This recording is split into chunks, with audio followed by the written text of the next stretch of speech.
အားလုံးပဲမင်္ဂလာပါခင်ဗျာကျွန်တော်တို့မျိုးရင်စံဖြစ်ပါတယ် The Discipline Trader Page ပင်နိုင်မျှဝေသူဖြစ်တယ်လို့ Project X Training Team ရဲ့ founder လည်းပဲဖြစ်ပါတယ် Okay ဒီဗီဒီယိုလေးကစပြီးတော့ကျွန်တော်က Mentoring with the Discipline Trader ဆိုတဲ့ playlist တစ်ခုကိုစပြီးတော့ကျွန်တော်မျှဝေမှုလုပ်သွားတော့မှာဖြစ်ပါတယ် Okay ဒါဆိုရင်ဒီ playlist ရဲ့ရည်ရွယ်ချက်ပေါ့နော်ဒီ episode တွေမျှဝေမှုတွေရဲ့ရည်ရွယ်ချက်ကဘာလဲဆိုတဲ့အခါကျတော့ကျွန်တော် Project X မှာဆိုရင်ကျွန်တော်ရဲ့ team member ဝင်တွေကိုကျွန်တော်တို့က live market ရဲ့ movement တွေ technical တွေပြီးသွားတဲ့အခါမှာ trading psychology တွေ emotion control တွေကိုသူတို့နဲ့အတူတူလိုက်ပါပြီးတော့ကျွန်တော်က mentoring လုပ်ဖြစ်တယ်ပေါ့နော်ဒါပေမဲ့ကျွန်တော်တို့ဒီ The Discipline Trader ရဲ့မိတ်ဆွေ community ကကြတော့ self talk တွေများတယ်အဲ့တော့ကိုဟာကိုလေးလာသင်ယူနေတဲ့ကိုဟာကိုလေးလာသင်ယူနေစေ trader တွေအတွက်ကြတော့ mentoring ဆိုတဲ့အပိုင်းကတချို့နေရာလေးတွေမှာတကယ်လိုအပ်တယ်ကျွန်တော်တို့ခက်ခဲ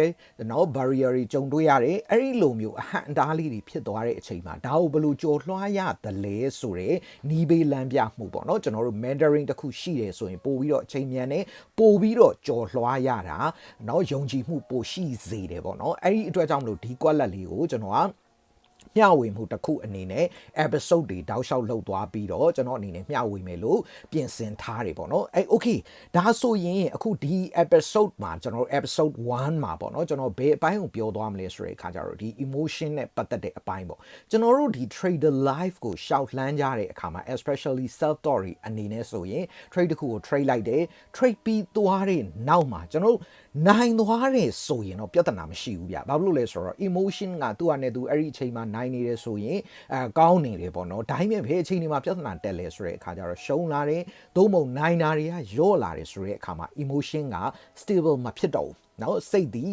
ကျွန်တော်တို့အများကြီးလှုပ်ရှားလာတယ်အဲ့ဒီအခါမှာနော်အကြီးဆုံးအမှားဖြစ်တဲ့တချို့ store low ရွှေပေးတာတွေ store low ဖြုတ်တာတွေလုပ်တယ်ပြီးသွားတဲ့အခါမှာကျွန်တော်တို့နောက်တစ်ပိုင်းဘာတွေရှိလဲဆိုတဲ့အခါကျတော့ TV နားရောက်ခံနေကြမှာပြန်ကြလာလို့ဆိုပြီးတော့ရားသလောက်နဲ့ပိတ်လိုက်တယ်ပြီးတော့ကို TV ကတကယ်တမ်းကျတော့ထိသွားတဲ့အခါမှာနော်ကိုတကယ်သတ်မှတ်ခဲ့တဲ့ TBT ငါမပါရခေါင်းလားဆိုပြီးတော့နော်ကျွန်တော်တို့ကိုနောင်နာရတာရှိတယ်အဲ့ဒီအတွက်ကြောင့်မလို့ဒီ emotion တွေနဲ့ပဲလုံးနဲ့ချလဲလိုက်ပြီးတော့အဓိကပြောချင်တဲ့သဘောကတော့ဘာလဲဆိုတော့ကိုလုံးဝအားရကျေနပ်မှုမရှိဘူးနောက်အဓိကပြောချင်တာကတော့ရှင်းရှင်းလေးပဲကျွန်တော်ကိုအားမရဘူးအဲ့တော့ကျွန်တော်တို့ကဒီ trading ကိုလုပ်နေတယ် trading ကိုလေ့လာသင်ယူနေတယ်ဒါပေမဲ့ကိုဒီ emotion control ဘိုင်းပေါ့နော်ကိုဖြစ်နေတဲ့ပုံစံကိုဒါကကျွန်တော်တို့ဘယ်သူမှသိဖို့မလိုဘူးကိုသိတယ်နော်ကိုသိတယ်ကိုအားရမနေဘူးတခါတလေကျရင်စိတ်ဓာတ်ကြတယ်တခါတလေကျရင်အားငယ်တယ်လို့ခံစားရတယ်တခါတလေကျရင်ဒီ market ကြီးနဲ့ပတ်သက်ပြီးတော့ငါကြော်လွှားနိုင်ပါတော့မလားဒီ trading မှာငါအောင်မြင်နိုင်ပါတော့မလားဆိုပြီးတော့ကျွန်တော်တို့စိတ်အားငယ်တယ်လို့ဖြစ်တာတွေခံစားရတယ်ဒါပုံမှန်ပဲဗျ beginner level မှာကျွန်တော်တို့လည်းဒါတွေအကုန်ကြုံခဲ့ရတာပဲကြုံခဲ့တဲ့အခါမှာ education ရဲ့နော် mentoring တွေရဲ့အားနဲ့ကြော်ဖြတ်ခဲ့ရတယ်အဲ့ဒီအတွက်ကြောင့်မလို့ self talk ပေါ့နော်ကိုလေ့လာသင်ယူနေတဲ့သူတွေအတွက်ကျွန်တော်ကနော်တစိမ့်တစ်ပိုင်းချင်းပေါ့ emotion ကိုဘယ်လို control လုပ်ရတယ် market ကိုဘယ်လိုယူဆရတယ်စသည်ဖြင့်ကျွန်တော်တက်ဆွမ်းနိုင်သမျှဒါ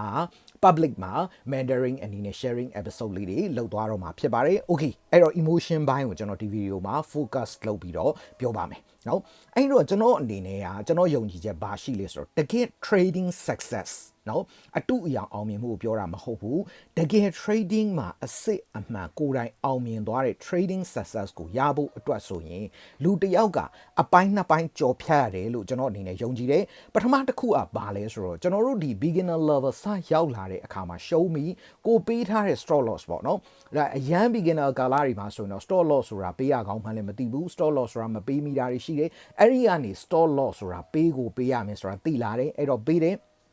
နောက်ပြီးတဲ့နေရာမှာမမှန်တာလည်းရှိကောင်းရှိနိုင်တယ်သို့မဟုတ်နော်တေးသေးချာချာပေးထားပြီးတော့မှအဲ့ store low ရွှေ့ပစ်တယ်အဲ့ဒီ store low ဖြုတ်ပေးပစ်တယ်နော်ဒါမျိုးတွေလေကျွန်တော်တို့လုပ်တဲ့ကာလတွေရှိတယ်ပေါ့နော်အဲ့ဒီအတွက်ကြောင့်မလို့ကျွန်တော်ကဘယ်လိုမြင်လဲဆိုတော့လူသစ်တစ်ယောက်ပေါ့နော် beginner တစ်ယောက်အနေနဲ့ကအဲ့ဒီ store loss ကိုရွှေ့နေသေးသမျှ store loss ကိုဖြုတ်နေသေးသမျှသူဒီအောင်မြင်နိုင်ခြေလုံးဝ0လို့ကျွန်တော်မြင်တယ်ဘာဖြစ်လို့လဲဆိုတော့ store loss မပေးဘဲနဲ့ store loss ကိုမရွှေ့ပဲမဖြုတ်ဖဲနဲ့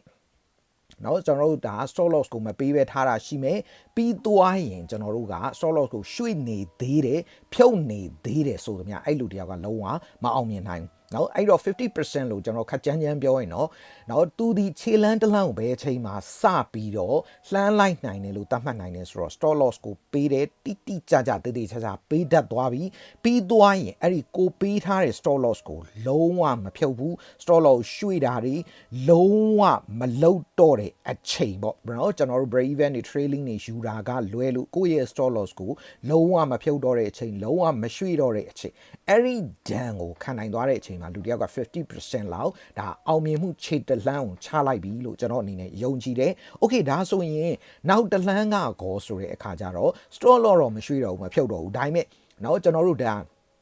TPO သွားနေရင်းနဲ့မှာကိုမြတ်ထားတဲ့အမောင်လေးကိုဝင်ကြည့်တယ် for example ပေါ့ဗျာဥမာကိုကဒေါ်လာ300မြတ်နေခဏနေတော့ကြည့်လိုက်တော့ဒေါ်လာ200ပဲကျန်တော့တယ်ဒေါ်လာ150ပဲဖြစ်တော့တယ်အဲ့ချိန်ကျမဖြစ်သေးပါဘူးငါရထားတာလေးကိုရှုံးသွားမှာစိုးလို့ဆိုပြီးတော့ပြန်ပြီးတော့ပိတ်လိုက်တယ်အထူးဖြင့်ဘလို့အချိန်ဒီမှာစဉ်းစားတတ်လဲဆို share trade တွေက stop loss ထိထားတယ်ဆိုရင်เนาะဥမာထားပါတော့ဗျာကျွန်တော် share trade ကတစ် trade လိုက်တယ်ဒေါ်လာ100ရှုံးသွားတယ်เนาะအဲ့တော့နောက်တစ် trade ထပ် trade တဲ့အချိန်မှာ तू က TP ဘက်ကိုသွားနေတယ်ကိုကအိမ်မှာ200လောက်နိုင်နေတယ်300လောက်နိုင်နေတယ်ဆိုတဲ့အခါမှာငါအရင်100ရှုံးထားတာလေးကိုဆိုစိတ်ကကျွန်တော်တို့အဲ့ဒါဒီဘာဖြစ်လဲဆိုတော့အရင်ပိန်းကကျွန်တော်တို့ attack လုပ်တယ်မင်းအရင် share trade က100ရှုံးထားရင်တော့အဲ့ဒါကို cover ဖြစ်အောင်ပြန်လုပ်ရမယ်ဒါ100မဟုတ်လို့နော်1000 1000ဆိုရင်အဲ့ဒီပိန်းကပိုကြီးလာမယ် emotion ကပိုကြီးလာမယ်ပြီးရင်ကျွန်တော်တို့တိုက်ခိုက်မယ်နော်ကျွန်တော်တို့ attack လုပ်မယ်အဲ့ဒီအတွက်ကြောင့်မလို့ကျွန်တော်တို့ကထားပါတော့300လောက်နိုင်နေရနေ200လောက်ဆိုရင်ငါအရင်ရှုံးက100ရှိသေးတယ်အဲ့တော့အရင်အရှုံး100ကို cover လုပ်တဲ့ပြင်ငါ100ပို့မယ်အဲ့တော့ TBT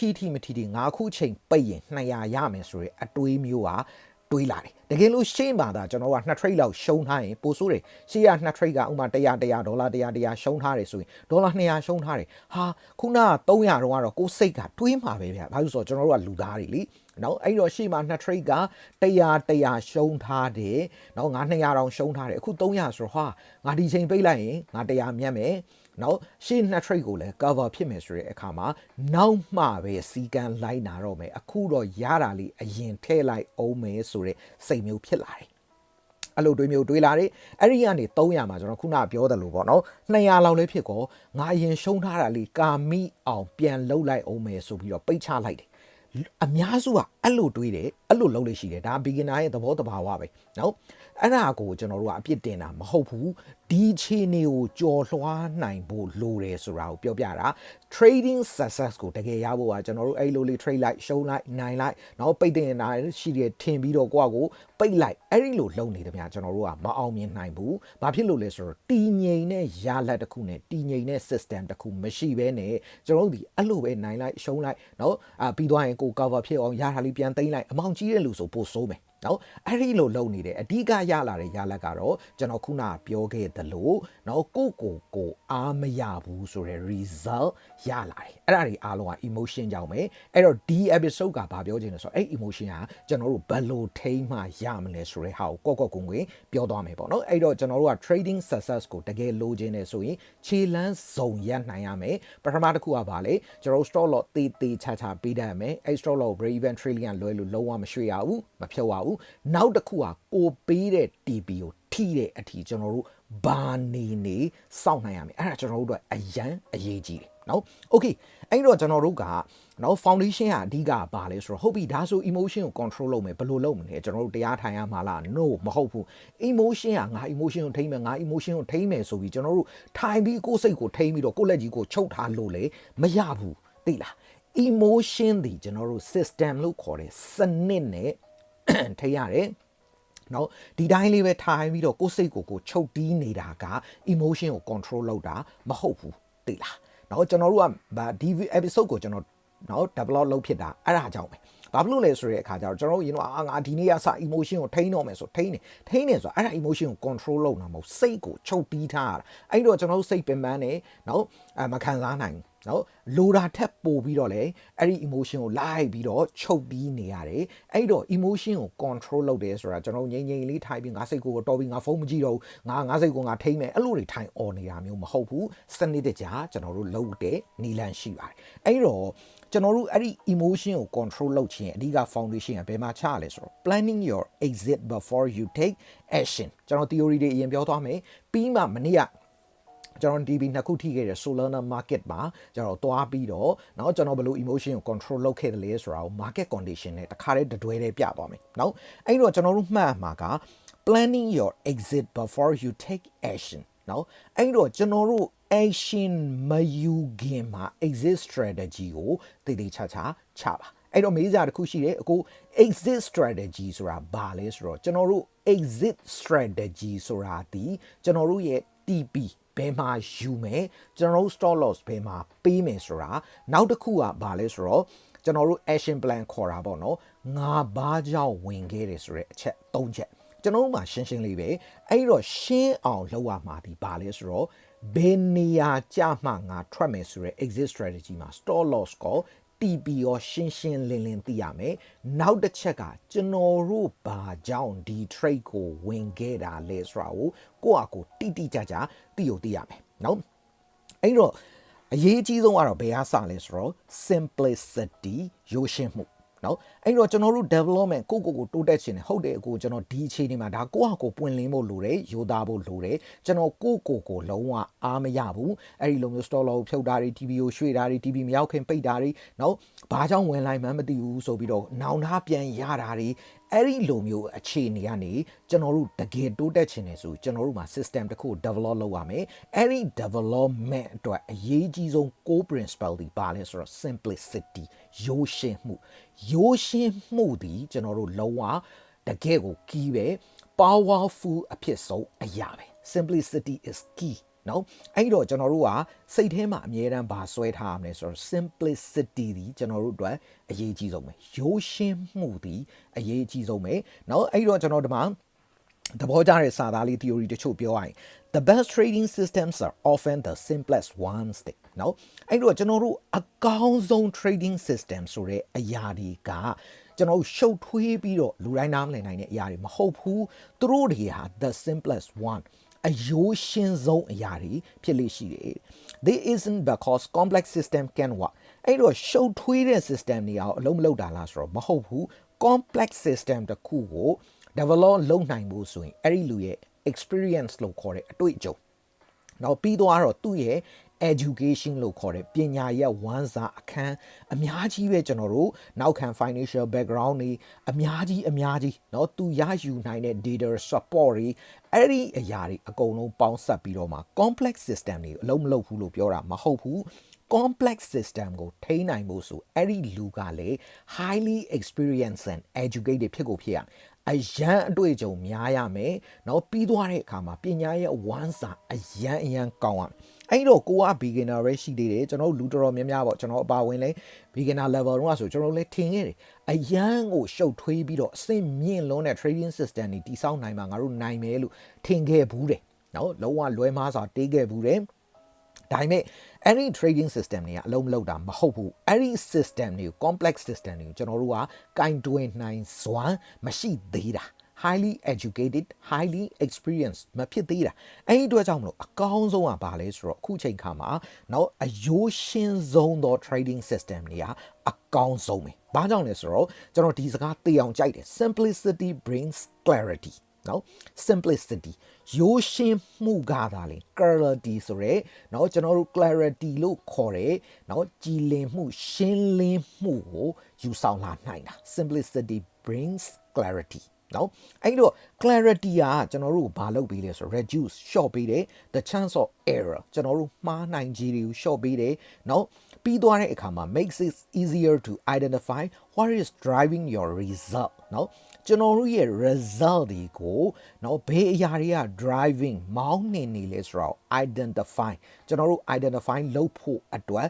ပို့ပြီးတော့လွယ်ကူစေတယ်နော်အဲ့အတွက်ကြောင့်မလို့ဒီနေရာမှာတခုတော့ရှိတယ်ကျွန်တော်တို့ကအမြဲတမ်း trading journal ရေးဖို့တော့လိုတယ်နော်ကျွန်တော် project expand ဆိုအမြဲတမ်းတို့ trading journal trading diary အခုနောက်ပိုင်းဆို trading diary ပေါ့နော်ရေးခိုင်းတယ် trading diary trading journal ဆိုတာကျွန်တော်ဒါတချို့ episode တွေမှာလည်း trading journal အကြောင်းပြောခဲ့ပြီးသွားပြီအဓိကကတော့ကျွန်တော်ခုနပြောခဲ့တယ်လို့ကျန်တာတွေမမှတ်ရင်တောင်မှနော်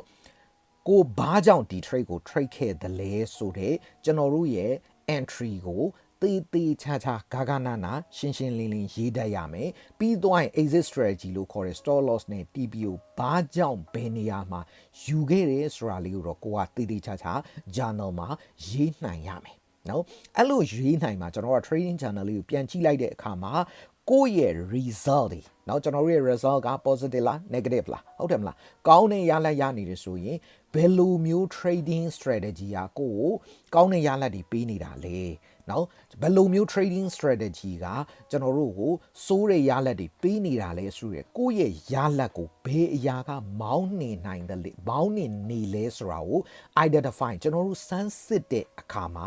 ပို့ပြီးတော့လွယ်ကူလိမ့်မယ်နော်အဲ့တော့ကျွန်တော်တို့ကရှုပ်ထွေးပြီးတော့ sell trade လိုက်တယ်ဗျာဘာမှကို trading system လည်းမရှိဘူး strategy လည်းမရှိဘူး sell trade လုံးဝကျွန်တော်တို့စိတ်ထင်လို့နော်တက်မဲ့ယုံကြည်လို့တက်မဲ့ထင်လို့ဝယ်လိုက်တယ်ကြားမဲ့ထင်လို့ရောင်းလိုက်တယ်ထင်ကျွန်တော်အမြဲတမ်းပြောလို့ရှိတယ်ထင်ဆိုတဲ့စကားလုံးကကျွန်တော်တို့ trading မှာလုံးဝမရှိဘူးထင်ဆိုတာလုံးဝမရှိဘူးအဲ့တော့ထင်နေခံစားမိတယ်ဆိုတာအဲ့ဒါ emotion ပဲလွဲမှားတဲ့ emotion ပဲ FOMO ပဲ fear of missing out เนาะတက်မယ်ထင်လို့ကိုမပါသွားမှာဆိုလို့ဘာမှတော့မသိဘူးဘယ်နေရာမှလည်းမသိဘူးဝယ်ချလိုက်တယ်ဒါမျိုးတွေအဲ့ဒီအတွက်ကြောင့်မလို့ကျွန်တော်တို့က a chance of errors ပေါ့เนาะကျွန်တော်တို့အဲ့ဒီ10 trade ကိုပြန်စစ်လိုက်လို့အားလုံးကရှုပ်ထွေးနေတယ်ရှင်းလင်းမှုမရှိဘူးဆိုကျွန်တော်တို့မှားနေပြီအဲ့တော့ trading journal ရေးဖို့လဲတိုက်တွန်းခြင်းနဲ့ trading journal မှာကျွန်တော်ခုနကပြောသလိုအဓိကဘာလဲဆိုတော့ကိုဘယ်လိုမျိုး entry ယူခဲ့တယ်လဲ stop loss ကဘာကြောင့်ပေးခဲ့တယ်လဲ TB ဘယ်လိုပေးခဲ့တယ်လဲဆိုတာကိုကျွန်တော်တို့သေချာရေးထားတယ်ဆိုရင်ဘယ်အရာတွေကကိုယ့်ရဲ့ result ကို driving မောင်းနေတယ်လဲဆိုတာကျွန်တော်တို့ပြန်ကြည့်လို့ရလာမယ်အဲ့ဒီအတွက်ကြောင့်မလို့ simplicity brings clarity ပဲနော်အဲ့ဒီအတွက်ကြောင့်မလို့ရိုးရှင်းမှုဟာကြည်လင်မှုကိုယူဆောင်လာအဲ့ဒီစကားလောက်ကျွန်တော်တို့တန်ဖိုးရှိတာမရှိတော့ဘူးเนาะ simplicity brings clarity เนาะ okay အဲ့တော့ကျွန်တော်တို့က clarity နဲ့ပတ်သက်လို့ပေါ့เนาะကျွန်တော်အဲ့မှာနည်းနည်းလေးပြောချင်တာကကျွန်တော် project X မှာဆိုရင်ကျွန်တော်ဒီเนาะ 4Cs ကိုချမှတ်ထားတယ်တကယ် successful trader ပေါ့နော်အောင်မြင်တဲ့ trader ကောင်းတစ်ယောက်ဖြစ်ချင်တယ်ဆိုရင်เนาะကျွန်တော်တို့ဒီ 4C နဲ့ကိုတည်ဆောက်ရတယ်เนาะ number 1 clarityကျွန်တော်တို့ခုနပြောတဲ့အပိုင်းပေါ့အခုဒီ video မှာအဓိကပြောနေတဲ့အပိုင်းကကျွန်တော်တို့ဒီစိတ်ထဲမှာကိုဘာကြောင့်မလို့ဒီ trade ကို trade ခဲ့တယ် stop loss ဘာကြောင့်ဘယ်နေရာမှာပေးခဲ့တယ် TB ဘာကြောင့်ဘယ်နေရာမှာပေးထားတယ်ဆိုတဲ့အရာဒီလုံးဝclear ဖြစ်နေရမယ် clarity တကယ်ကိုရနေရမယ်အဲ့လို clarity ရဖို့ဆိုတာ simplicity ကအရေးအကြီးဆုံးပဲ clarity ရမှကျွန်တော်တို့ကဘာဖြစ်လဲသိလားကိုဘာကြောင့်ဒါကိုလုပ်ခဲ့တယ်ဆိုတာကိုတိကျเนาะ entry exit နှစ်ခုလုံးကိုရှင်းနိုင်မှကျွန်တော်တို့ကအကြိမ် repeat အခန်းအဲ့ trade ကိုထပ် trade နိုင်မယ်အဲ့ဒါမှာ consistency ရှိလာမယ်consistency ရှိလာမှလုံနေကြလာတဲ့အခါမှာကျွန်တော်တို့စိတ်က tension တွေ stress တွေလျော့လာမယ်ကိုလုံနေတဲ့အလုပ်ကိုကိုယ်တိုင်ဂါဂနာနာသိတဲ့အခါမှာကျွန်တော်တို့လုပ်ရတာ comfortable တက်တောင့်တက်တာရှိလာမယ်အဲ့လိုတက်တောင့်တက်တာရှိပြီးတော့ပုံမှန်လေးရှင်းလင်းအမြဲလုံနေမှာ confidence ဆိုတဲ့ယုံကြည်မှုရှိလာမယ်เนาะအဲ့ဒီအတွက်ကြောင့်မလို့ကျွန်တော်တို့ကအမြဲတမ်းအနိုင်နေရနေတာမဟုတ်ဘူးတခါတလေမှာ stop loss ထိသွားတာရှိမယ်တခါတလေကျရင် stop loss လေးတွေဆက်ပြီးတော့ draw down မိသွားတာရှိမယ်အဲ့လိုကာလတွေမှာ okay ငါဒီ system ကိုအကြိမ် trade ခဲ့ပြီးသွားပြီနိုင်တာရှိမယ်ရှုံးတာရှိမယ်ဒါပေမဲ့ကျွန်တော်တို့ကောင်းတဲ့ရလဒ်တွေဟာကျွန်တော် look at the big picture ပေါ့ trade 30စသည်ဖြင့်ပြန်ကြည့်လိုက်တဲ့အခါမှာကျွန်တော်တို့ winning rate ကောင်းလေးတစ်ခုနဲ့เนาะကျွန်တော်တို့ profit ကို generate เนาะအကျိုးအမြတ်ကိုဒီ trading system ကထုတ်ပေးနိုင်တယ်ဆိုတာကိုကျွန်တော်တို့နှစ်ကာလအတန်အသင့် trade ခဲ့ပြီးသွားပြီဆိုကျွန်တော်တို့မှာ confidence ကအားကြီးလာတယ်ဆိုလိုတဲ့တော့ဟာတော့ဒီ one single trade လောက်ရှုံးတာငါဘာမှဖြစ်ဘူးဒီ system ကအကြိမ် profit generate လုပ်ခဲ့ပြီးသွားပြီဆိုတော့ယုံကြည်မှုအဲ့ဒီယုံကြည်မှုကဒါလင်ကျွန်တော်တို့ကိုပြာရာခတ်မသွားအောင် emotion ကိုကိုပြန်ပြီးအနိုင်ယူသွားတာမျိုးမဖြစ်အောင်လို့ကျွန်တော်တို့ထိန်းနိုင်တာအဲ့တော့ဟုတ်ပြီ confidence trader တယောက်ပေါ့နော်တကယ် confidence ရှိတဲ့ experience trader တယောက်ဖြစ်လာဖို့ဆိုတာနော် clarity consistency comfortable တဆင့်ချင်းတည်ဆောက်ရတယ်ဒီ 4C အဲ့တော့ကျွန်တော်တို့ဘာကိုအရင်တည်ဆောက်ရမလဲ clarity ကိုအရင်တည်ဆောက်ရမယ်ဒါမှကြံတာတွေကနောက်ကလိုက်လာမှာ okay အဲ့ဒီအတွက်ကြောင့်မလို့ကျွန်တော်တို့က clarity ကိုတည်ဆောက်တဲ့နေရာမှာအရင်အရေးကြီးတာပါလဲဆိုတဲ့အခါကျတော့ခုနပြောသလိုကျွန်တော်တို့ရဲ့ trading system တွေက simple ဖြစ်ရမယ် simplicity is the best ပဲ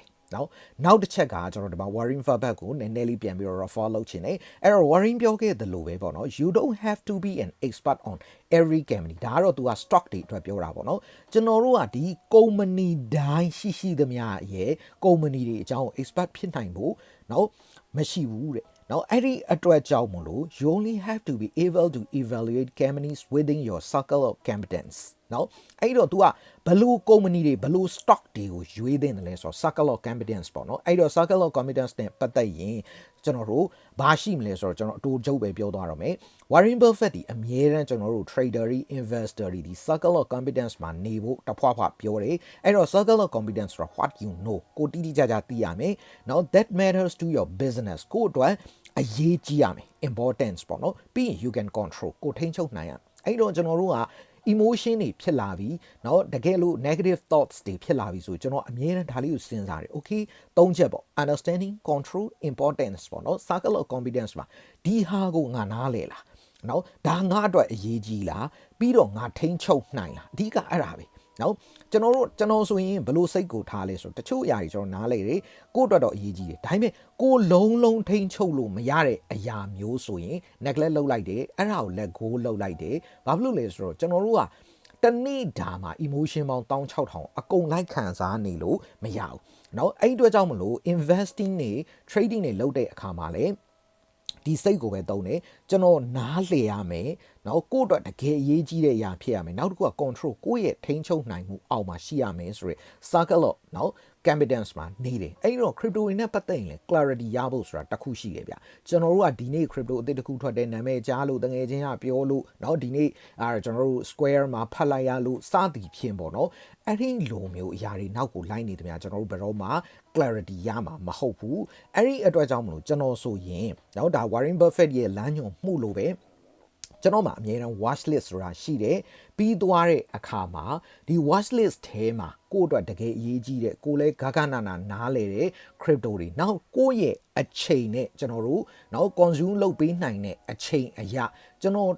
analysis တေးခြားလုပ်နိုင်လောက်တဲ့ background ပေါ့project တွေကိုလည်းတေးခြားသိတဲ့ crypto တွေကိုပဲကျွန်တော် trade လုပ်တယ် invest လုပ်တယ်အမြဲတမ်း analysis လုပ်တယ်အဲ့တော့ဆိုလိုချင်တာက crypto ဘောင်းကကျွန်တော်တို့ active project တွေများ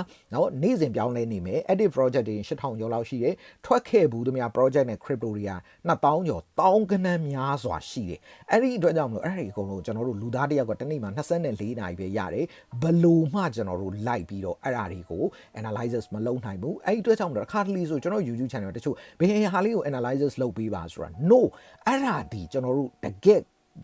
successful trader investor ရဲ့အလုံးမဟုတ်ဘူးအလုံးမဟုတ်ဘူးအဲ့တော့ကျွန်တော်ခုနကပြောခဲ့သလိုပဲဒီကောင်ဒီ importance အရေးကြီးရမယ်ဆိုလိုတဲ့တော့ mainstream crypto ဖြစ်မဖြစ်ရင်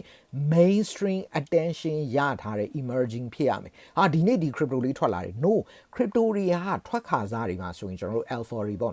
အဲ့ဒီလိုအသစ်အရန်တစ်လုံးရင်ဘာဖြစ်မလဲ volume တစ်ခုခတ်သေးလောက်ကကို speculate လုပ်သွားရင်ကိုကျွန်တော်တို့မတည်ငြိမ်မှုတွေဖြစ်တယ်အဲ့ဒီအတွက်ကြောင့်မလို့ကျွန်တော်တို့က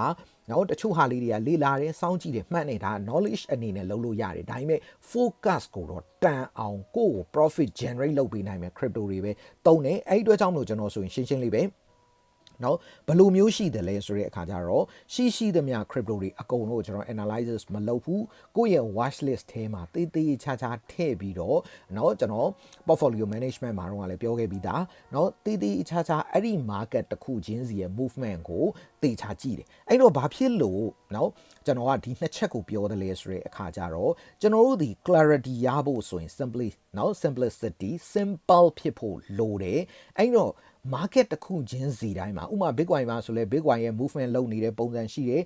အလုပ်ဖြစ်တဲ့ pattern တွေရှိတယ် Ethereum မှာလည်း Ethereum hand ရှိတယ် Solana မှာလည်း Solana ရဲ့ hand ရှိတယ်အဲ့တော့ကျွန်တော်တို့ကရှိသမျှ crypto အားလုံး focus လုပ်လို့မရဘူးကိုယ့်ရဲ့ watch list ကိုတေချာတိဆောက်ပြီးမှ clarity ရတာပေါ့ကျွန်တော်ဒီဘိုင်းလေးကိုလည်းပြောချင်တယ် okay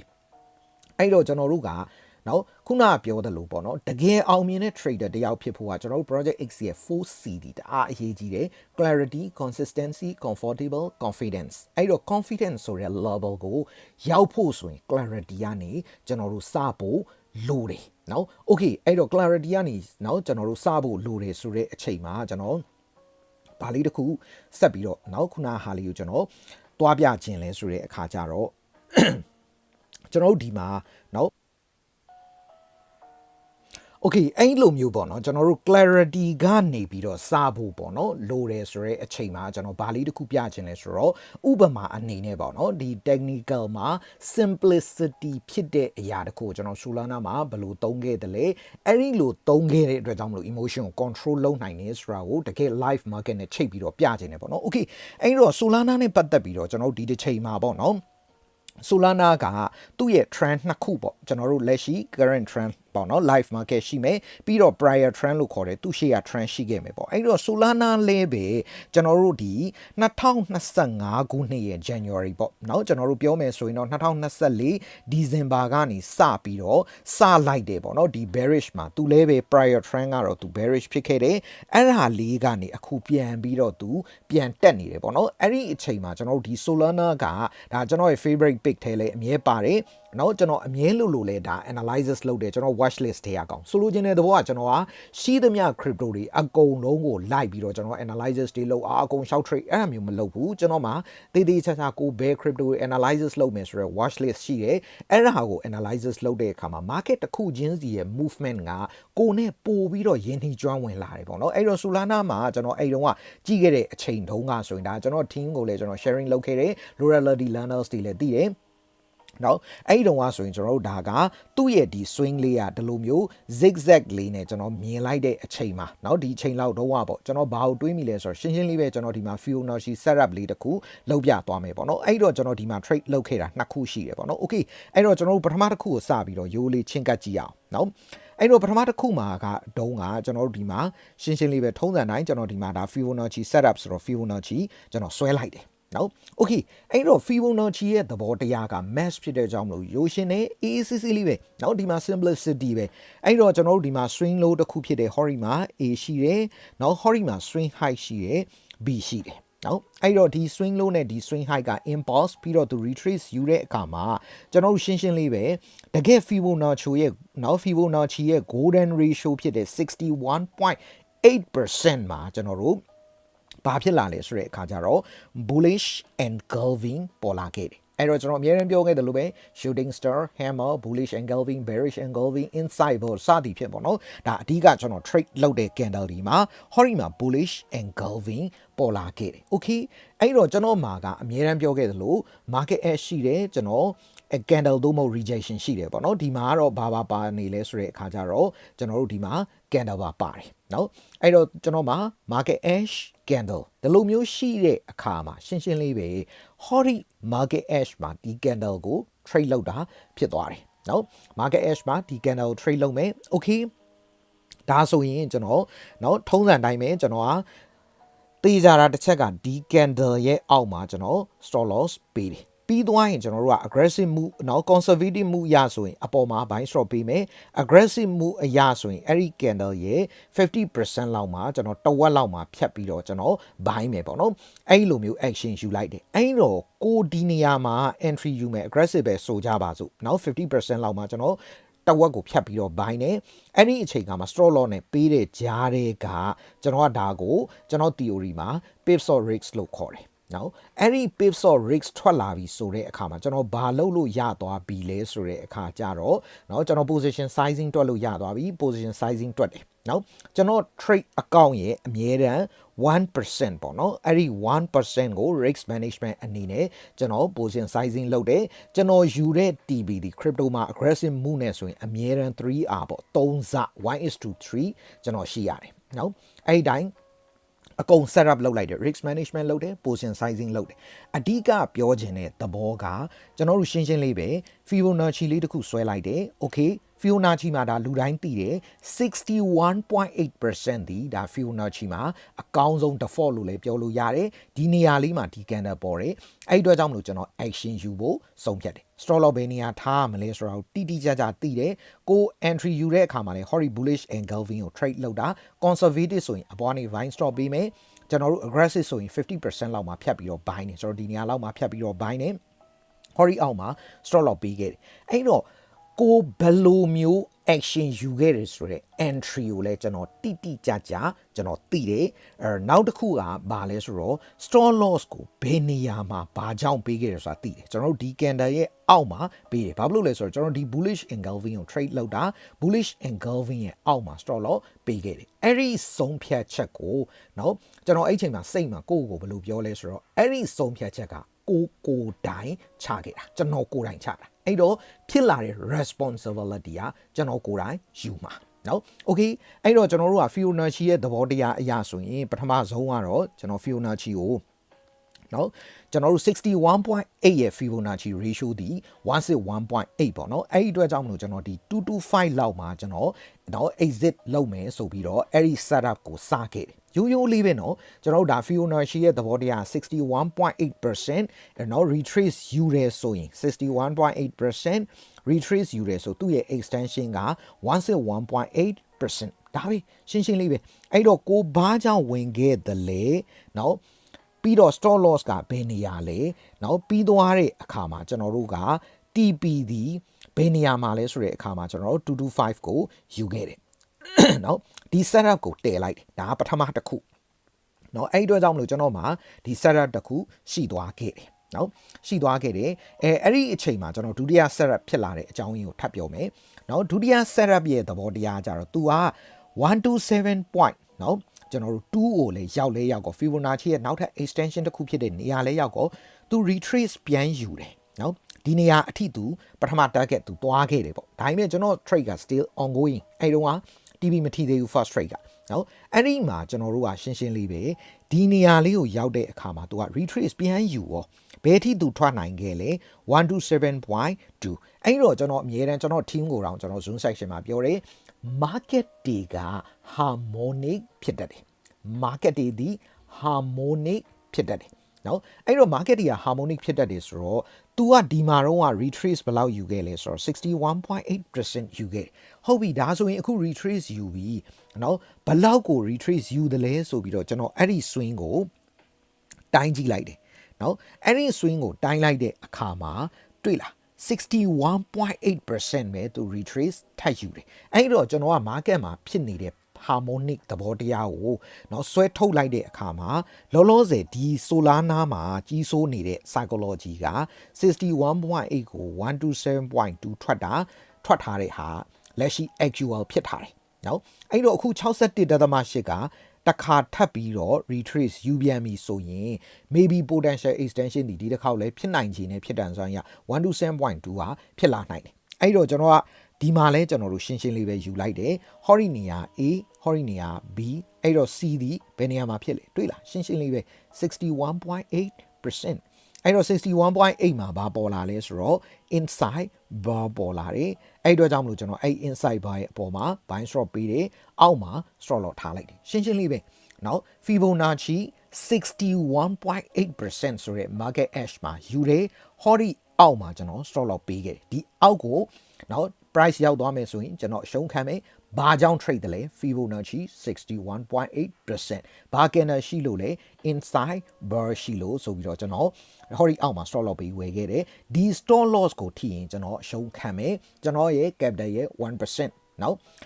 အဲ့အတွက်ကြောင့်မလို့ကျွန်တော်တို့က extension အနေနဲ့ကျွန်တော်အဲ့ချိန်မှာစဉ်းစားတယ်နော်ခုန harmonic ဖြစ်သွားတဲ့ market ရဲ့သဘောတရားကိုကျွန်တော်ယူလိုက်တာဖြစ်တဲ့အတွက်ကြောင့်မလို့ကျွန်တော်ကအဲ့ဒီအချိန်ခါမှာသူ့ရဲ့ 127.2 ဆိုသွားကြည့်လိုက်တဲ့အခါမှာ220ပေါ့နော်ကျွန်တော်တို့ဒီမှာဘာရှိနေလဲဆိုတဲ့အခါကျတော့220ကျွန်တော်တို့ဒီနေရာမှာရှိနေတယ်။ Okay ဒါဆိုရင်ကျွန်တော်ကနော် hori နေရာရဲ့အောက်မှာကျွန်တော် stop loss ပေးခဲ့တယ်အဲ့ဒီအတွက်ကြောင့်မလို့ကျွန်တော်ဒီမှာ127.2မှာ220မှာကျွန်တော်ရဲ့ DB ရှိခဲ့တယ်နော်အဲ့ဒီအတွက်ကြောင့်မလို့ကျွန်တော်ကဘယ်လိုဖြစ်သွားလဲဆိုတော့ကျွန်တော်မှာနော် trade က2ခု DB 2ခုနော် setup လေးတွေကျွန်တော်ယူခဲ့တဲ့ပုံစံကိုပြောတာအဲ့တော့ကျွန်တော်ဒီနေရာမှာ stop loss ဒီနေရာမှာ stop loss first trade ကကျွန်တော် SL ကိုဒီမှာယူခဲ့တယ် second trade က SL ဒီမှာယူခဲ့တယ်ရှင်းရှင်းလေးပဲနော်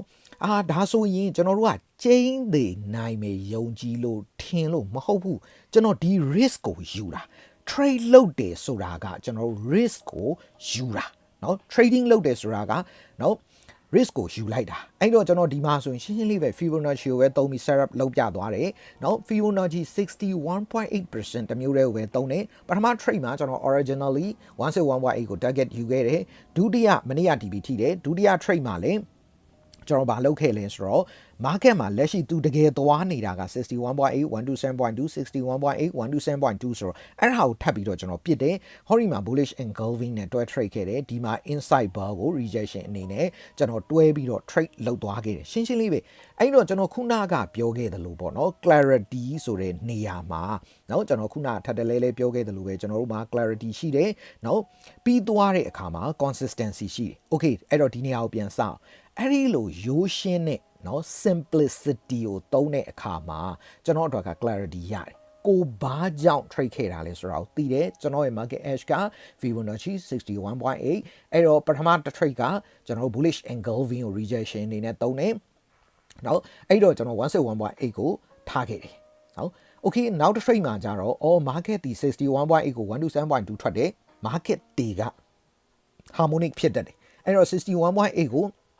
ကျွန်တော်ထပ်ပြီးတော့ 127.2 ပြစ်ကြည့်လိုက်တဲ့အခါမှာ220လောက်က target ဖြစ်နေတယ်အဲ့ဒီအတွက်ကြောင့်မလို့ကျွန်တော် inside bar နဲ့တွဲပြီးတော့ trade လုပ်ခဲ့တယ်အဲ့ဒီအတွက်ကြောင့်မလို့ကျွန်တော်ဘယ်နေရာတွေမှာ stop loss ပေးတယ်ဘယ်နေရာတွေမှာ TP ပေးတယ်ဆိုတာကိုကျွန်တော်ကိုယ့်အကူဂါဂနာနာသိတယ်ကိုယူခဲ့တဲ့ action အတွက်ကျွန်တော် responsibility အပြည့်ယူနိုင်တယ်ဒါကျွန်တော်ယူနိုင်တဲ့အရာကိုကျွန်တော်ပြောတာเนาะအဲ့ဒါဆိုရင်ကျွန်တော်တို့ကဒီမှာတွေ့လား clarity ကအဲ့ဒီလို consistency ကိုပေးတယ်เนาะဆိုလိုချင်တဲ့သဘောကကျွန်တော်ဒီလိုပုံစံမျိုးကိုအကြိမ်ကြိမ် trade နိုင်တာ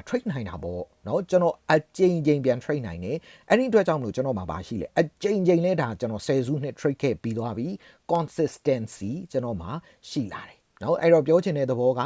routines เนาะအဲ့တော့ consistency ကိုရောဘယ်အရာယူဆောင်လာတယ်လဲဆိုတော့ routines ပဲเนาะအဲ့တော့ routines တွေဖြစ်ဖို့အတွက်ဆိုရှင်းရှင်းလေးပဲကျွန်တော်တို့မှာဘာတွေရှိသင့်တယ်လဲဆိုတဲ့အခါမှာ routines အတွက်ဆိုရင်တိကျတဲ့ watch list เนาะတိကျတဲ့ watch list ရှိရမယ်အဲ့ဒါကြောင့်မလို့ကျွန်တော်ခုနက Warren Buffett ရဲ့ဘာကိုပြတာလဲဆိုတဲ့အခါကျတော့ slide ကိုပြတာကျွန်တော်တို့ဒီ circle of competence တွေမှာရှိရမယ်ရှိသမျှ crypto တွေအကုန်လုံးကို time trade နေလို့မရဘူးအဲ့တော့ကျွန်တော်လည်းမ trade ဘူးကျွန်တော် watch list ထဲမှာကျွန်တော်အချိန် consume လုပ်နိုင်တယ်ကျွန်တော် analysis နိုင်နေလုပ်နိုင်မယ် focus လုပ်နိုင်မယ် crypto ပမာဏကို watch list ထဲကိုထည့်တယ်နော်အဲ့ဒီ watch list ထဲမှာရှိတဲ့ crypto တွေကိုကျွန်တော်တနင်္ဂနွေတရက်ဆိုလုံးဝနားတယ်တနင်္ဂနွေကတော့ကျွန်တော်ဘာမှမလုပ်ဘူးနော်နေ့တချမ်းကြော်လောက်ကိုကျွန်တော်အေးဆေးစိတ်ကိုနားပေးတယ်ကြံတဲ့ရက်တွေမှာဆိုရင်ကျွန်တော် routines အတိုင်းဒါ routines ကိုဘယ်လိုသွားတယ်ဆိုတော့ကျွန်တော်အရင် public video မှာတေချာပြောခဲ့ပြီးသွားပြီအဲ့တော့ကျွန်တော်အဲ့မှာ watch list နဲ့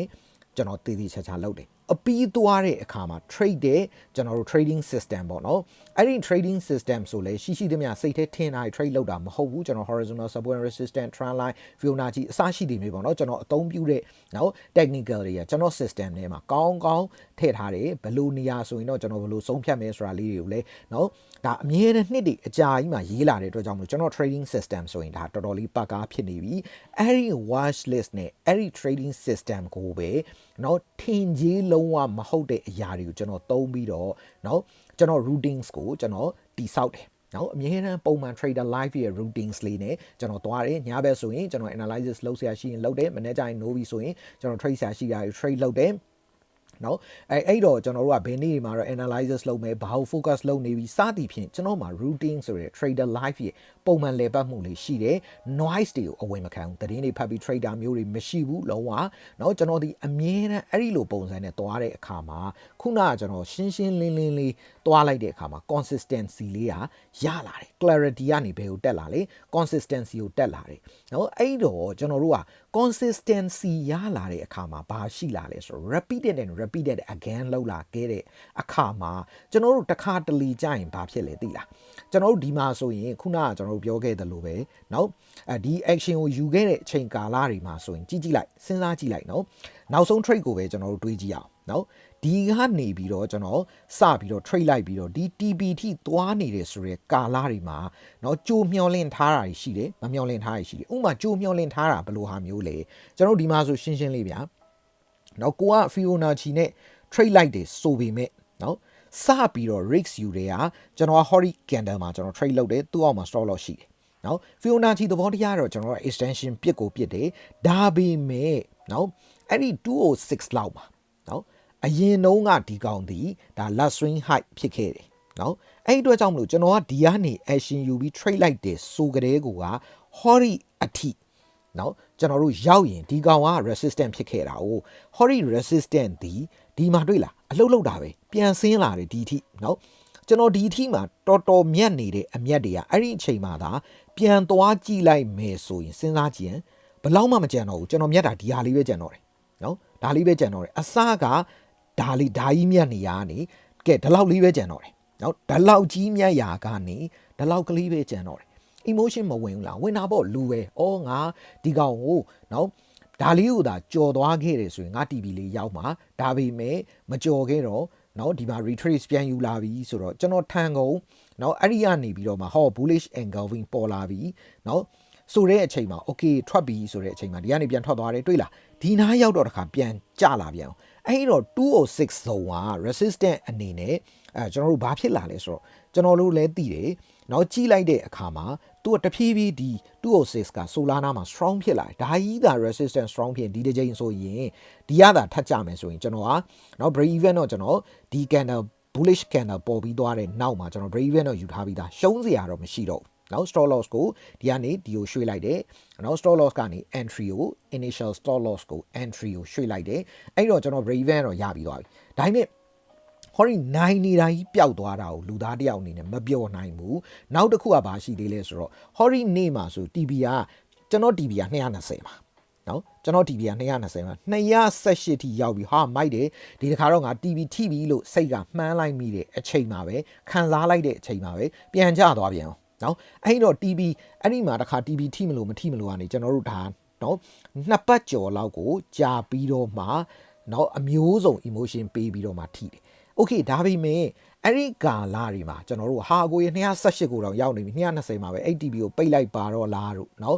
ကျွန်တော်တို့ဒီလိုမျိုးအချိန်တွေမှာဆိုတော့ no ကျွန်တော်ဘယ်တော့မှမလုပ်ဘာဖြစ်လို့လဲဆိုတော့ခုနကပြောခဲ့သလိုကျွန်တော်တို့ trader တယောက်ရဲ့တကယ်အောင်မြင်နိုင်တဲ့လမ်းကြောင်းမှာအဲ့လိုကိုပေးထားတဲ့ကိုဆုံးဖြတ်ချက်ကိုကိုတိုင်လေးစားရတယ် emotion ရဲ့တုံ့ပြန်မှုနောက်ကိုမလိုက်ရအောင်အဲ့အတွက်ကြောင့်လို့ရှင်းရှင်းလေးပဲပြန်ပြီးတော့ကိုဘယ်လို trade ခဲ့လဲဆိုတော့ clarity ပြန်ယူတယ် okay ငါ Fibonacci ပြစ်ခဲ့တော့ဒီနေရာလေးမှာဒါ swing low ဟောဒီနေရာလေးက swing high ဒီနေရာလေးဒီ 61.8% မှာ inside bound ငါ trade ခဲ့တယ် inside bound ရဲ့အောက်မှာငါ stop loss ထိရင် stop loss အထိခံမယ်အဲ့ဒီအချိန်မှာ potential ကြိုတွေးခဲ့တယ် hori resistant ဖြစ်ခဲ့တဲ့နေရာက260ရောက်ရင်ဒုက္ခပေးမှာပဲအဲ့ဒီဟာကိုမကြော်နိုင် stop loss ထိမယ်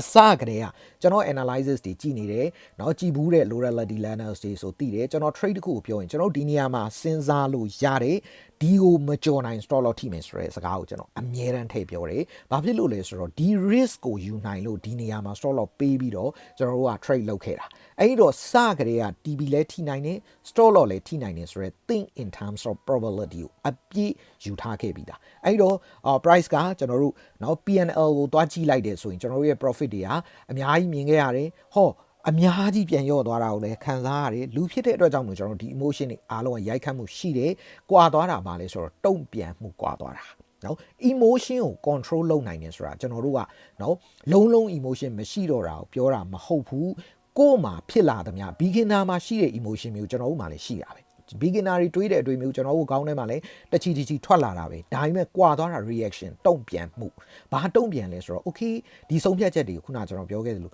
ငါကိုယ်တိုင်ချခဲ့တာဆိုရယ် responsibility နဲ့ discipline ဟာအရန်အားကောင်းလာတယ်အဲ့တော့218ရောက်နေပြီ220ပဲပြန်ကျသွားမှာဆိုလို့ပြေးပိတ်လိုက်တော့မယ်အလုပ်မျိုးကျွန်တော်ဘယ်တော့မှမလုပ်ဘူးနော်တခါတလေတန်းထီသွားတာမျိုးအေးစေးတက်တောင့်တက်တာကြုံရမယ်တခါတလေမျိုးစုံကြိုးခုံတာကြုံရမယ် market ဒီတခါတလေကြရင်ကျွန်တော်တို့ကိုပတ်စံပေးကန်နီးတိုင်းမှာစိတ်ဒုက္ခအရင်ပေးတယ်လူတွေကအဲ့ဒီ emotion ပေးလာတာကိုမခံနိုင်တော့တဲ့အခါမှာပိတ်ကြတယ်အဲ့တော့ဘာဖြစ်သွားလဲကိုအရင်ချမှတ်ခဲ့တဲ့ trading system တွေပြက်တယ်အဲ့ဒီအခါမှာဘာဖြစ်သွားလဲဆိုတော့ကိုထိန်းချုပ်လို့မရတော့ဘူးเนาะအဲ့တော့ကျွန်တော်တို့ကเนาะ consistency ရှိဖို့ကဘာလို့လဲဆိုတော့ခုနပြောလို့ clarity ကလာတာကျွန်တော်ခုနကဘာကြောင့်မလို့ဒီဟာတွေကိုအဆုံးထိ Solana 2 trade ကို handle လုပ်နိုင်ခဲ့တယ်ကျွန်တော် ဆယ်စုနှစ်အကြိမ်ကြိမ် trade ခဲ့ပြီးသွားပြီ61.8မှာ stop loss ထိတာရှိခဲ့တယ်61.8ကနေ TV ထိတာရှိခဲ့တယ် break even တွေကြုံခဲ့ဘူးတယ် trailing တွေကြုံခဲ့ဘူးတယ်ဒါတွေအားလုံးကငါ trader ဖြစ်နေသမျှ trading လုပ်နေသမျှကြုံရမှာပဲဆိုရယ်စိတ်နဲ့တွေးတယ်အဲ့တော့အဲ့ချိန်တိုင်းမှာ emotion ဝင်လာတိုင်းမှာကျွန်တော်ဘာဟုတ်ပဲပြန်တွေးလေသိလားငါဘာကြောင့် trade ခဲ့တာလဲနော် exit strategy လို့ခေါ်တဲ့ stop loss TV ငါဘလို့ယူခဲ့တာလဲကျွန်တော်ခုနကလိုပဲပြန်စဉ်းစားလိုက်အရန်ရှင်းတဲ့ clarity ရတဲ့အတွက်ကြောင့်မလို့ emotion ကိုပြန်နိုင်သွားတယ် okay ဒီဆုံးဖြတ်ချက်ကိုငါဒါကြောင့်ချခဲ့တာဒါငါလုပ်ရမယ်အလုပ်ပဲဆိုပြီးတော့ရှုံနိုင်ကျွန်တော်အဲ့ဒါကိုထိုင်ကြည့်တယ်အဲ့ဒါအရေးအကြီးဆုံးပဲနော်အဲ့အတွက်ကြောင့်မလို့ကျွန်တော် theory ရပြောရင် the biggest enemy of good trade management isn't market condition technical analysis အဲ့တော့လူတွေက trade management လို့ပြောလိုက်ရင်ဘာလို့ပြေးပြီးတော့သွားတွေ့လေဆိုတော့ market ကဘလို့ဖြစ်လာရင်ဘလို့လောက်ရမှာတုံးလို့ technical analysis ကဘလို့မျိုးတယ် no မဟုတ်ဘူးကျွန်တော်တို့ good trade management ဆိုတာ market condition လည်းမဟုတ်ဘူး technical analysis လည်းမဟုတ်ဘူးကျွန်တော်တို့ရဲ့ psychology နော်ကျွန်တော်ဘာကြောင့် trade ခဲ့တာလဲဘယ်နေရာမှာ stop loss ကိုဘာကြောင့်ပေးခဲ့ပြီးတော့ဘယ်နေရာမှာ TV ကိုဘာကြောင့်ပေးခဲ့တာလဲဆိုတော့နော်ကျွန်တော်တို့ clarity ရှိနေရင် market condition ကဘလို့ရှိနော်trade management ကိုကောင်းလုပ်နိုင်တယ်เนาะအဲ့ဒီအတွက်ကြောင့်မလို့ကျွန်တော်တို့ကလူသားတွေဖြစ်တဲ့အတွက်ကြောင့်မလို့ fear ကြောက်စိတ်တွေ greed လောဘတွေ hope မျှော်လင့်ချက်တွေ regret နောင်တတွေဆိုတာအကြိမ်เนาะ constantly try to override your systematic approach ကျွန်တော်တို့ရဲ့စနစ်တကျချင်းကပ်ထားတဲ့ approach ကိုကျွန်တော်တို့ချမှတ်ခဲ့တဲ့ trading decision တွေကို override လွှမ်းမိုးလိုက်နိုင်အောင်တစ်ချိန်လုံးလုပ်နေမှာပဲအဆက်မပြတ်လုပ်နေမယ်ကွာသွားတာเนาะဘာလဲဆိုတော့ emotional reaction လားကျွန်တော်တို့အရင်အတိုင်းအဲ့ဒီ emotion ကို control လုပ်လိုက်နိုင်လားတိတ်အရေးကြီးอ่ะအဲ့တော့ကျွန်တော်တို့ကကို emotional reaction လောက်တာအကျင့်မလုပ်ဖို့အရန်လို့တယ်နော်ဆိုလိုတဲ့သဘောကကျွန်တော်တို့ trader life မှာတကယ်အောင်မြင်တဲ့ successful trader တွေက emotional reaction နဲ့ပတ်သက်ရင်အရန် calm တည်ငြိမ်နေ stay discipline နော်စီကံအရန်ရှိတယ်နော်အဲ့တော့ဘာဖြစ်လို့စီကံရန်ရှိတာလဲဆိုတော့ကျွန်တော်ခုနကပြောခဲ့သလိုပဲကိုယ့်ရဲ့ trading decision ကိုဘယ်လိုချခဲ့တာလဲဆိုတော့ကိုကတကယ် clarity ရှိသိတယ်ဆိုတဲ့အခါမှာအရန်ကျွန်တော်က strong ဖြစ်တယ်အဲ့ဒီအတွက်ကြောင့်မလို့ fear တွေ greed တွေ hope တွေ regret တွေရိုက်ခတ်လာတဲ့အခါမှာငါဘာကြောင့်ဒီလုပ်ကိုလုပ်ခဲ့တာလဲဒီ trade ကို trade ခဲ့တာလဲเนาะငါဘယ်လိုဆုံးဖြတ်ခဲ့တာလဲဆိုတော့ကိုဂဂနာနာသိတယ်နောက်တစ်ခုကစီကံတကြကျွန်တော်တို့ responsibility ယူတယ်အဲ့ဒါဒီကျွန်တော်တို့အောင်မြင်စေတဲ့အရာပဲပေါ့เนาะအဲ့ဒီအတွက်ကြောင့်မလို့ကျွန်တော် clarity နဲ့ပတ်သက်လို့ဒါသိကြိုက်တာကျွန်တော်ရဲ့เนาะဒီ mentor ပဲပေါ့နောက်ကျွန်တော် ਨੇ ဒါခစ်ပြိုင် mentor တွေက assist ပြောတဲ့စကားပေါ့ every wealthy trader has an edge they can explain to their mother နောက်အရန်ကျွန်တော်ကြိုက်တဲ့စကားလေး every wealthy trader တကယ်အောင်မြင်သွားတယ်ပေါ့နော်ဒါငွေကြေးအတိုင်းအတာတွေက volume ကြီးနေပြီဆိုတော့ trader တွေတိုင်းမှာ has an edge နော်တကယ်အောင်မြင်သွားတဲ့ wealthy trader တိုင်းမှာ edge တွေရှိတယ် they can explain to their mother သူတို့အမေကိုရှင်းပြရင်တော့နားလေလောက်နိုင်လောက်တဲ့ edge ရှိတယ်တဲ့ဒါကတော့သူကအတိတ်ဒရဝုဒ္ဓိအလင်္ကာနဲ့တင်စားပြီးပြောလိုက်တာဆိုလိုခြင်းတဲ့သဘောကနော်ပြောချင်တာဗျာကို့အမေသွားပြောရင်တော့အမေက trader မှမဟုတ်တာဒါပေမဲ့ trading ကို self talk ပဲဖြစ်ဖြစ်ဘယ်သူပဲဖြစ်ဖြစ်လေလုံးဘာမှမသိဘူးဆိုတဲ့လူကိုသွားပြောရင်တော့ဘယ်သိမလဲနော်ကျွန်တော် trading ကိုတကယ်တည်ချာလေးလာနေရဆိုတဲ့လူတစ်ယောက်ကိုသွားပြောရင်တောင်မှနားလေလောက်တဲ့ edge ရှိတယ်ကျွန်တော်ခုနဆိုရင်ဒါ edge ကိုပြောသွားတယ်เนาะ self story အနေနဲ့ Fibonacci ကို learning လုပ်ထားဘူးတဲ့သူတွေဆိုရင်အကိုက 61.8% ကိုသူယူသွားတယ် original เนาะ ratio ပဲ1.1.8 ကိုကျွန်တော်ပြစ်ခဲ့တဲ့ပထမ trade မှာ bullish engulfing ဒါလူတိုင်းကြားဘူးတယ်ဒါကိုပဲကျွန်တော်လုပ်သွားတယ် simplicity is the best ပဲနော်အဲ့တော့အဲ့ဒီ simplicity ကကျွန်တော် clarity ယူလာပေးတာအဲ့ဒါကြောင့်တောင်းခံနိုင်တာအဲ့တော့ second trade ဒီတိုင်းပဲ market is harmonic market တွေက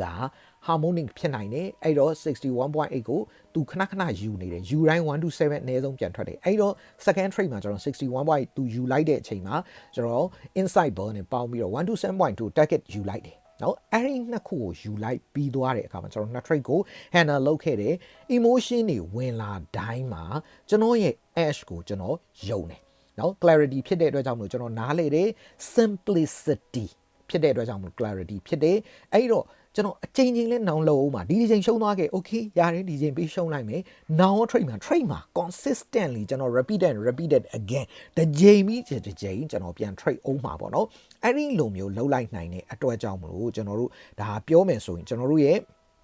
trader life မှာကြုံရမယ်ခုန fear တို့ greed တို့ hope တို့ regret တို့ဖြစ်စေတယ်ဒါ fear ၄မျိုးအကြောင်းကျွန်တော် episode မှာတေချာပြောခဲ့ပြီးတယ် fear of leaving money on the table ဆိုတာ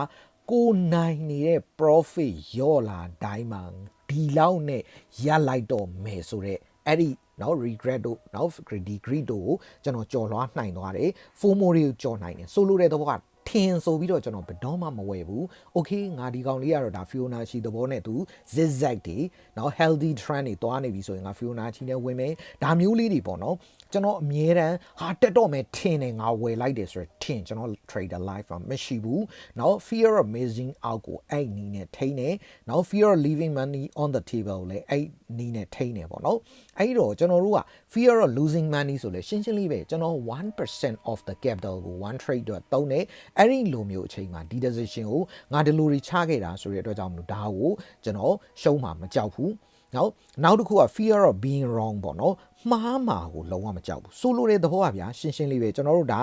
harmonic သဘောတရားကိုသုံးလိုက်လို့မသုံးရင်ကျွန်တော်အမြဲတမ်း Fibonacci မှာ 61.8 ကိုဒါဥမာအနေနဲ့ပြောတာနော် 161.8 အမြဲတမ်း percent သုံးတယ်အဲ့တော့ကျွန်တော်ကဒီ 61.8 ratio လာတိုင်းမှာကျွန်တော်ရဲ့ rejection candle တွေဖြစ်တဲ့ hammer တို့ shooting star တို့ bullish engulfing bearish engulfing နောက် inside ပါဒီလို candle တွေနဲ့ပေါင်းဆက်ပြီးတော့ကျွန်တော်ဒီ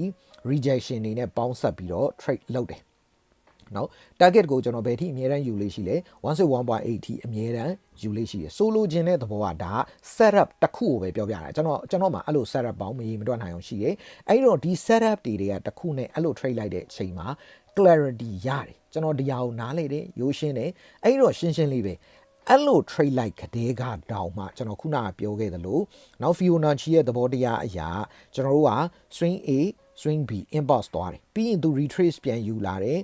ကျွန်တော်တို့ CO ယူတယ်ပေါ့ဗျာเนาะအဲ့တော့အဲ့ဒီ C ကနေပြီးတော့เนาะသူပြန်တက်ပြီဆိုတဲ့အချိန်မှာ extension သွားပြီပေါ့เนาะ extension သွားပြီ DO သွားပြီဆိုတဲ့အချိန်မှာအစကတည်းကကျွန်တော်ပြောခဲ့သလိုဟောဒီ B ဆိုတဲ့အရင်တစ်ခေါက်က last swing high ဖြစ်ခဲ့တဲ့နေရာ chain တွေပေါ့ resistant ဟုတ်ပြီเนาะအဲ့ဒီနေရာကိုမကြော်နိုင်ကျွန်တော်တို့ stop loss ထိပါเนาะဒါကို stop loss မထိနိုင်လို့ trade ခဲ့တာမဟုတ်ဘူး DO 100% ရောက်နိုင်လို့ trade ခဲ့တာမဟုတ်ဘူးဘယ်နေရာမှာ risk ရှိတယ်အဲ့ဒါကိုမကြော်နိုင်ကို stop loss ထိမယ်ဆိုရယ် think in terms of probability ကိုစဉ်းစားပြီးသားစ trade ကြတဲ့ကဟာနိုင်ကိုနိုင်မှာလို့ယုံကြည်တယ်ဗျကျွန်တော် trader life မှာမရှိဘူးเนาะထင်မြင်ယူဆချက်ဆိုတာကျွန်တော်တို့မှာဘယ်တော့မှမရှိဘူးနော်အဲ့ဒါကြောင့်မလို့လေ Warren Buffett ကိုကျွန်တော်မှီညမ်းပြီးပြောရရင်ကျွန်တော်တို့ကထင်မြင်ယူဆချက်တွေကိုလွယ်လွယ်ကူကူနဲ့ပဲဆုံးရှုံးခံတယ်ဒါပေမဲ့ပတ်စံတော့အရှုံးမခံဘူးနော်အဲ့အတွက်ကြောင့်မလို့ stop loss ရွှေ့တာတွေဖြုတ်တာတွေဘယ်တော့မှမလုပ်ဘူးနော်အဲ့အတွက်ကြောင့်မလို့ကျွန်တော်ဒီနေရာမှာကိုဘာကြောင့် stop loss ပေးခဲ့တယ်လဲသိတယ်နော်ဘာကြောင့် TP ပေးခဲ့တယ်လဲသိတယ်ဘယ်နေရာတွေကိုမကြော်နိုင်ကိုရှုံးနိုင်နေဆိုရက်နော် think in terms of probability ရကိုယူရမယ့် risk ကိုတစုံအမြဲတမ်းတွေးတယ်အဲ့လိုတွေးပြီးတော့မှအဲ့ risk ကိုငါယူနိုင်လားလို့ချိန်ချိန်မေးပြီးတော့မှ trade ခဲ့တာဖြစ်တဲ့အတွက်ကြောင့်မလို့ stop loss တစ် trade ထိသွားလို့လေကျွန်တော်ယင်ထဲမှာဘာမှမဖြစ်ဘူးအဲ့ဒီ fear of being wrong ကိုလေဒီနည်းနဲ့ကြော်တယ်ပေါ့နော်အဲ့ဒီအတွက်ကြောင့်မလို့ကျွန်တော်တို့က clarity ကိုအရင်သုံးကြည့်ရင်ကျွန်တော်တို့ fear of being wrong fear of losing money နောက် fear of leaving money on the table fear of missing out ဒီလေးမျိုးကိုမကြော်နိုင်လို့လူတွေအားလုံးကရှုံးတာနော်အဲ့တော့ emotion ကိုဒီ emotion တွေကို control လုပ်ဖို့လိုတယ်နော်ဒီကောင်တွေကနေပဲ fear တို့ greed တို့ hope တို့ regret တို့ဟာအမျိုးစုံထွက်တာအဲ့ဒီအတွက်ကြောင့်မလို့နောက်တစ်ခုကကို self thought ပြောတယ် my goal is to make money and manage risks ကျွန်တော်ရဲ့အလုပ်ကငွေရှာဖို့ပြီးသွားတော့ risk ကို manage လုပ်ဖို့ not to be right မှန်ဖို့မဟုတ်ဘူးဆိုလိုတဲ့သဘောကကျွန်တော် trade တိုင်းနိုင်မနေဘူး trade တိုင်း TV ထိနေတာမဟုတ်ဘူး stop loss ထိတဲ့ trade တွေရှိတယ်ဝါပေးလိုက်တယ်နော် TVT တဲ့ trade တွေရှိတယ်ကျွန်တော်2စ3စပြန်ယူလိုက်တယ်နော်အဲ့ဒီလိုနဲ့ပဲနိုင်တာရှိမယ်ရှုံးတာရှိမယ်နဲ့ look at the big picture အားလုံးပေါင်းလိုက်တဲ့အခါကျတော့ကျွန်တော် profit တစ်ခုကို generate လုပ်နိုင်တယ် trader life investor life ဆိုတာအဲ့ဒါပဲကျွန်တော်ဘယ်ဟာကလေ 100% grandi ဖြစ်နိုင်တဲ့ stock လေဘယ်ဟာက 100% grandi ဖြစ်နိုင်တဲ့ crypto လဲဆိုတာမရှိဘူးအဲ့ဒီအတွက်ကြောင့်မလို့ကျွန်တော် diversification တွေလုပ်တယ်ပေါ့နော်အမျိုးစုံသွားတယ်အဲ့တော့ trader တယောက်ရဲ့တကယ်ရည်မှန်းချက်ကငွေရှာဖို့နဲ့ risk ကို manage လုပ်ဖို့ပဲဖြစ်ရမယ်မှန်ခြင်းနဲ့ဆိုတာမရှိဘူးလောကမှာ 100% မှန်တဲ့လူတယောက်မှမရှိဘူးအဲ့တော့ဏီကုန်းချုပ်အနေနဲ့ကျွန်တော်တို့ပြောရမယ်ဆိုရင် တကယ်အောင်မြင်တဲ့ trader ကောင်းတစ်ယောက်ဖြစ်လာမယ်ဆိုရင်ဖြစ်လာခြင်းနဲ့ဆိုရင်ကျွန်တော်တို့ stop loss နဲ့ TB ကိုတကယ်ကို emotion control အဲ့တိုင်းစလုပ်ပါအဲ့လိုလုပ်နိုင်ဖို့အတွက်ကရှင်းရှင်းလေးပဲအဲ့ဒါတရားထိုင်လို့လည်းမရဘူး clarity ကနေစပါနော်ကျွန်တော်တို့ trade လုပ်လိုက်တဲ့ action တိုင်းမှာကျွန်တော်တို့ယူခဲ့တဲ့ action ဒီကျွန်တော်တို့ဘာကြောင့်မလို့ entry ယူတာလဲ stop loss ကိုဘယ်နာထားမလဲ TB ကိုဘယ်နာပေးမလဲစသည်ဖြင့်တေးသေးချာချာကိုလုပ်တဲ့အလုပ်ကိုဂါဂနာနာ clarity ရမှကျွန်တော်တို့ကနော်အဲ့ဒီ emotion ကို control လုပ်နိုင်မယ်အဲ့ဒီ clarity ရရင်ကျွန်တော်တို့တဖြည်းဖြည်းနဲ့ routines အတိုင်းလဲပတ်ပြီးဒါကိုပဲထပ်တလဲလဲလုပ်ကြည့် consistency ဖြစ်လာမယ်အဲ့လို consistency လေးကိုမှရှိလာရင်ကျွန်တော်တို့ comfortable trade ရတာတက်တောင့်တက်တာဖြစ်လာမယ်နော်အဲ့မှာလဲ consistency မှာကျွန်တော်တို့ဒီ risk management ကျွန်တော်ခုနကပြောသလိုပေါ့နော်ကိုယ့်ရဲ့ capital ကအမြဲတမ်း risk free worry free ဖြစ်ရမယ်အဲ့ဒီတခုတော့ကျွန်တော်ထပ်တလဲလဲပြောတယ်နော်ကျွန်တော်တို့အသုံးပြုထားတဲ့ capital ဒီ risk free worry free မဖြစ်ဘူးဆိုသမျှတော့တရားမင်းစင်ထိန်ပေးတော့အဲ့ emotion ကထိန်လို့မရဘူးကျွန်တော်ရဲ့ capital ဒီ traded capital ဒီနော်ကျွန်တော်တကယ်ကို risk free worry free နောက်တစ်ခုအဲ့ capital တစ်ခုလုံးကို trade တစ်ခုထဲမှာပြစ်သုံးတာမဟုတ်ဘူးကျွန်တော်ဆိုရင်တော့ 1% ပေါ့နော် global မှာဆိုရင်တော့ကျွန်တော်တို့က trade တစ်ခုပေါ်မှာ 1% နေ 3% ထိသုံးလို့ရတယ်ကျွန်တော်ကတော့ဒါအကောင့် site ကြီးလာပြီဖြစ်တဲ့အတွက်ကြောင့် 1% သုံးနေနော်အဲ့ဒီ 1% ကိုပဲကျွန်တော်သေးသေးချာချာ consistently သုံးတဲ့အတွက်ကြောင့်မလို့နော်ကျွန်တော်တို့ trade တစ်ခုမှာ think in terms of probability က trade လိုက်တယ်ဆိုရင်ဟာငါမှန်ကိုမှန်းမယ် no အဲ့စိတ်တွေကျွန်တော်မှမရှိဘူးเนาะဒီ risk ကိုငါဘယ်လိုယူခဲ့တာလဲသိတယ်ဘယ်လိုဆိုရင် stop loss ထိမှာလဲဆိုတော့ think in terms of probability ကိုသိတယ်အဲ့တော့ရှုံးသွားရင်လည်း okay ငါဒီ trade ကငါเนาะဝါပေးလိုက်ရပြီပေးလိုက်တယ်နော်အဲ့ဒီလိုမျိုးသွားတဲ့အတွက်ကြောင့်မလို့ကျွန်တော်ရဲ့စိတ်က comfortable ကျွန်တော်တို့ဖြစ်လာမယ်အဲ့ဒါဆိုရင် confidence ကတဖြည်းဖြည်းတိဆောက်ရင်းနဲ့ကြီးလာမယ်အဲ့ဒီ confidence ကြီးလာပြီဆိုတဲ့အချိန်ကျရင်ကျွန်တော်တို့ဒီတကယ်အောင်မြင်တဲ့ trader ကောင်းတွေဖြစ်လာနိုင်ပါတယ်အဲ့တော့ emotion ကို control လုပ်ခြင်းနဲ့ကျွန်တော်ကိုအားမရ okay နော် emotion control လုပ်လို့ရလားရတယ်ကျင်းတယ်ရတယ်ဒါဆိုရင်ကျွန်တော်တို့ဘယ်လိုလုပ်ရမလဲ emotion ကို control လုပ်ဖို့အတွက်နီလန်းတွေတော့အများကြီးလိုမယ်အဲ့ဒီထဲကအရှင်းဆုံးကပထမဆုံး clarity ကနေစပါကျွန်တော်တို့ trade လုပ်လိုက်တဲ့ trade တိုင်းမှာဘာကြောင့်ဒီ trade ကို trade တာလဲဆိုတာရှင်းနေအောင်ကိုအချိန်ချင်းပြန်လုပ်နိုင်အောင်သိပါစေเนาะရှုပ်ထွေးတဲ့အရာဘာတစ်ခုမှမပါပါစေနဲ့ရှုပ်လာပြီเนาะဒီဟာကတော့ဒီလိုကနေဟိုလိုမဟုတ်လို့ကျွန်တော်တို့ကเนาะအကြောင်းချင်းရအောင်10ခုလောက်ကိုစဉ်းစားပြီးတော့လောက်တာရှုပ်ထွေးလာပြီဆိုရင် skip လုပ်ပါ trader တယောက်ရဲ့အဓိက power ဒီ trade လုပ်တာတခုတည်းမဟုတ်ဘူး skip and do nothing လို့ခေါ်တဲ့အရာဒီကျွန်တော်တို့ skip လုပ်နိုင်စွမ်းကသိအရေးကြီးပါတယ်အဲ့တော့ရှုပ်လိုက် skip ကိုရှင်းကျွန်တော်တို့ဒီအဲ့ဒါကို action ယူပါပြီးရင် cost stop loss ဘာကြောင့်ဘယ်နေရာမှာပေးခဲ့လဲ TB ဘာကြောင့်ဘယ်နေရာမှာပေးခဲ့လဲဆိုတော့အမြဲတမ်း clarity ရပါစီအဲ့ဒီတစ်ချက်ကနေစပြီးတော့ဖြိုသွားရင်ကျွန်တော်တို့အများကြီးတိုးတက်လာလိမ့်မယ်ကိုအားမလို့အားမရဖြစ်နေတဲ့အကြောင်းအရာတွေကျွန်တော်တို့ရလက်တွေမတည်ငြိမ်နေတာတွေအားလုံးကိုတော့စလို့ရတဲ့အကြောင်းအရာတွေပြင်လို့ရလားရတယ်တိုးတက်အောင်လုပ်လို့ရလားရတယ်အကုန်ရတယ်ဘယ်ကနေစမလဲ clarity ကနေစပါဆိုတော့ဒီဗီဒီယိုကနေကျွန်တော်တည်တည်ချာချာရှင်းပြသွားတာဖြစ်ပါတယ်အဲ့ဒီအတွက်ကြောင့်မလို့အားလုံးအတွက်အများကြီးအကျိုးရှိမယ်လို့ယုံကြည်ပါတယ်ကျေးဇူးအများကြီးတင်ပါတယ်